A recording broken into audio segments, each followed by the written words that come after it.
এভাবে সবগুলো এভাবে ভেজে নিব।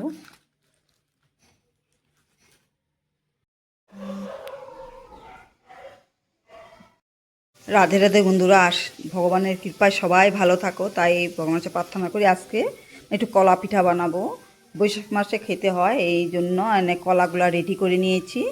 এদিকে চালের গুঁড়ো, এদিকে একটু নুন নিয়েছি, সাথে একটু চিনি আর একটু ময়দা। আর কলা পাতাতে বানাই কলা পিঠাটা, তেল ছাড়া, একদম তেল ঠেল দিতে নাই, তেল ছাড়া বানাইয়ে দেখাবো তোমাদেরকে। এটা কলা পাতাটা একটু কাঁচা ছিল, 2 দিন হয়ে গেছে বলে একটু রঙটা হয়ে গেছে, তবেও ভালো হবে। এটাতে বানিয়ে তোমাদেরকে দেখাবো, একদম তেল ঠেল দিব না, ভালো করে ধুয়ে পরিষ্কার করে রেখেছি। এই কলা এখন গ্রাইন্ডারে পিষে নিব, কলাটা ভালো করে গ্রাইন্ডারে পিষে নিব।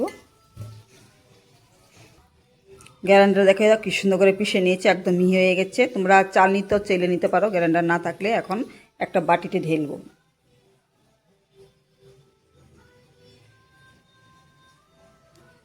বাটিটা ঢেলে চালের গুঁড়োগুলো মিক্স করব।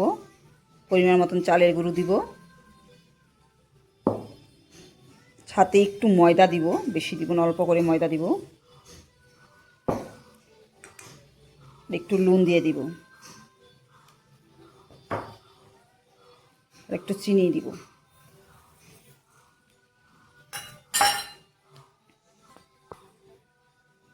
এটা ভালো করে মেখে নিব, সবগুলো দিয়ে, সব উপকরণগুলো দিয়ে ভালো করে মেখে নিব। কলার সাথে বেশি ঝোলা ঝোলা করলে তো কলার পিঠাটা ভালো হবে না।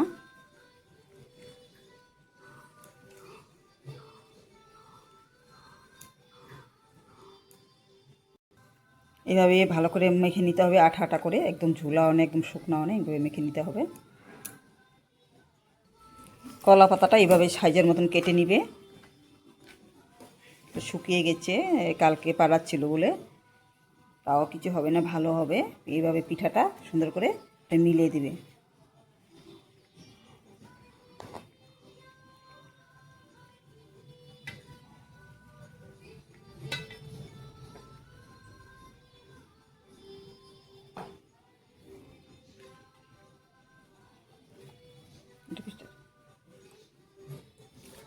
এরকম এরকম করে সবগুলো এইভাবে বানিয়ে নিব। এই দেখো এইভাবে সবগুলো বানিয়ে নিয়েছি, তো অনেকগুলো হয়ে গেছে। দেখো সবগুলো বানিয়েছি। এখন তাওয়া বা কড়াই সহকারে বানিয়ে নিব। আর পাতাও অনেক বেঁচে গেছে, চলো গিয়ে একটু বানাই। বসিয়ে দিয়েছি, একদম ভালো করে গরম হয়ে গেছে। কড়াইটা ভালো করে গরম হইতে হয়। একটা একটা করে এইভাবে দিয়ে দিব।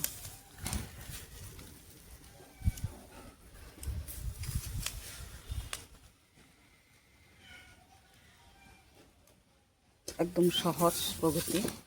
কলা পিঠাটা খেতে কিন্তু অসাধারণ হয়। এক পিঠ ভালো করে হলে আরেক পিঠ ভালো করে ভেজে নিব। এক পিঠ ভালোভাবে হয়ে গেছে, এখন উল্টাই দিব। দেখো উল্টায় আরেক পিঠ হইতে দিব। কড়াইটা গরম গরম হয়ে গেছে, এইভাবে সবগুলো উল্টাই দিব। 2 পিঠ ভাজা হয়ে গেছে, দেখো কলার থেকে বেরিয়ে গেছে, সব ভাজা হয়ে গেছে। এখন নামাবো। দেখি সুন্দর হয়েছে, একদম তেল ঠেল নাই। খুব একটা হেলদি রেসিপি।